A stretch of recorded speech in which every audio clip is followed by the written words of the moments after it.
if they perceive a criticism of Israel by the ambassador of a third country in Geneva. I mean, the implications are amazing. Yeah. I mean, if I were an American, I would take serious exception to this. Yeah. Can we draw any distinction or any parallel or collusion between Israelis and the growing anti-Muslim sentiment?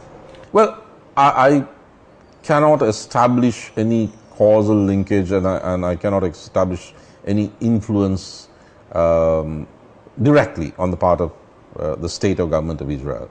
However, it may not be a coincidence that the state officials who have chosen to publicly associate themselves with organizations like the Bodh Bala Sena are the same ones who took exception to my criticism of Israel and were pushing within the defense, who are pro-Israeli. But there are individuals, definitely from Norway, from Germany, who funded specific elements of Bodh Bala Sena, who have some interest in that. Even in the US, the Bodh Bala Sena have recently gone to the US and come back, so questions have to be asked as who funded that trip, who supported them whilst they were there. It's easy to kind of put everything on the shoulders of the West, but I think it's also too coincidental for there not to be some sort of relationship, and it could just be a conflation of everything coming together at the same time.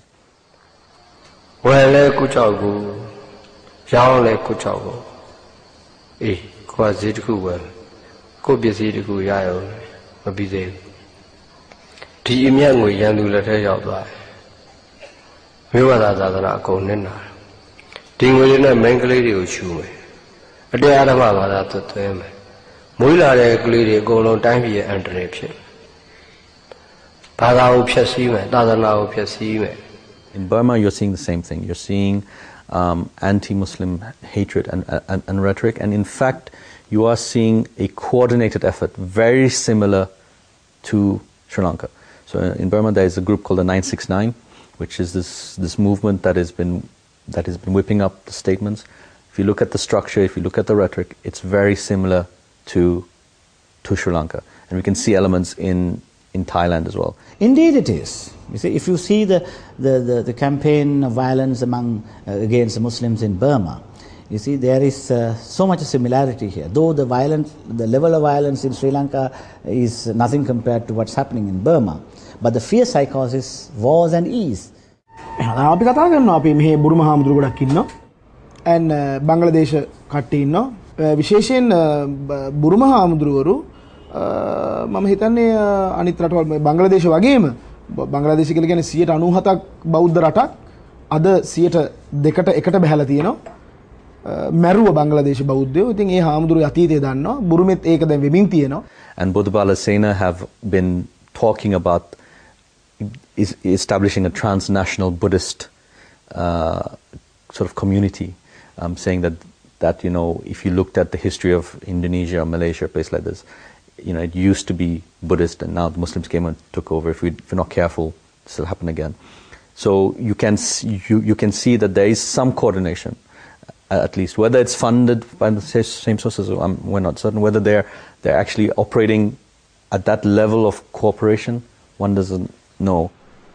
Multiculturalism in Sri Lanka, like most countries, is a fact of life.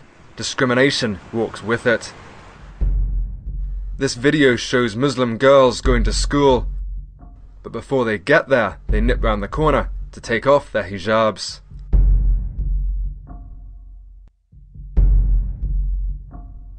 When it comes to schooling in this country, you see, uniform in a school, there is freedom for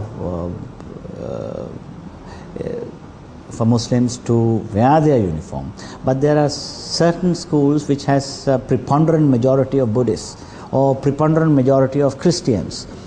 Some parents practice some form of pragmatist approach, because what they want is quality education for the children. They are prepared to compromise on their uniform issue. It's not only Muslims who are getting a hard time from extremists.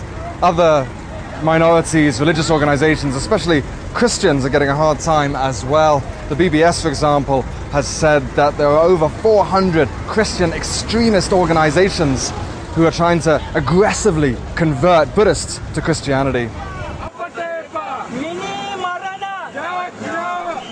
Although it is Muslims who are taking the brunt of attacks, churches are also targets.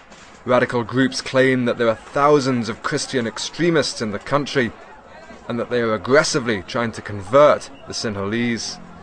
And are you ashamed of the bad reputation that you've given Sri Lankan and Buddhist monks over the last 6 months? අනිවාර්යෙන්ම. මොකද මේ රටේ සිංහල මාධ්‍ය හැරුණකොට තවම රටේ බෙදුම්වාදය ගැන කතා කරන කල්ලි කණ්ඩායම් රාජ්‍ය නොවන සංවිධානවල යැපෙන මාධ්‍ය සගයෝ ඒගොල්ලෝ මේ රට ලෝකෙම නිර්වත් කරනවා. ඉතින් අපි ඉදිරියේදී බලාපොරොත්තු වෙනවා ඒක මම ස්තුතිවන්ත වෙනවා ඇත්තන්ට මේ කුමන මාධ්‍යෙන් මෙහි ආවත් මොන පරමාර්ථකින් ආවත් අපි හිතන එක හොඳ පරමාර්ථයක් කියලා. ඉතින් අපිට මේ සත්‍ය කතා කරන්න අවස්ථාව උදා කිරීම ගැන ඔබතුමලට අපි ස්තුතිවන්ත. Sinhala community is a very friendly, a lovable community. You can deal with them, you can dine with them, you can go trips with them. Such a lovely, wonderful community. But these few, not even 0.01% of that community, you have some rascals who want some racism, who want some problem for their political gains. We should not let them to dominate and destroy our name, because by blaming Islamic fundamentalists, they have, without knowing, they have become Muslim fundamentalists themselves, which is a shame. Exactly the same faces, exactly the same words they are using, which is non-Buddhist, and it is a shame. And my fear is that they will do a lot of damage to Buddhist image internationally. The ethnic cleansing of Rohingya Muslims in Myanmar continues, spurred on by hate speech by Buddhist monks. Levels of intolerance in Sri Lanka has risen to the extent that serious violence is now a major possibility. Buddhist monks have mainly been to blame. Violent incidences between Muslims and Buddhists are increasingly being reported in Thailand and Malaysia. Meanwhile, Buddha Bala Sena are threatening to expand their operations. The only good news is that Buddhist monks across the continent are also fighting back to save the peaceful image of their religion from who they say are just a few extremists. A lot of hungry people in the world. A lot of children are starving.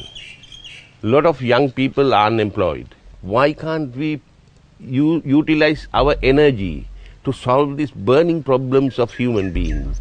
Instead of creating unnecessary violence, hatred, why can't we think sympathetic towards, and irrespective of their religion or language or ethnicity, why can't we reach out to them and show our compassion?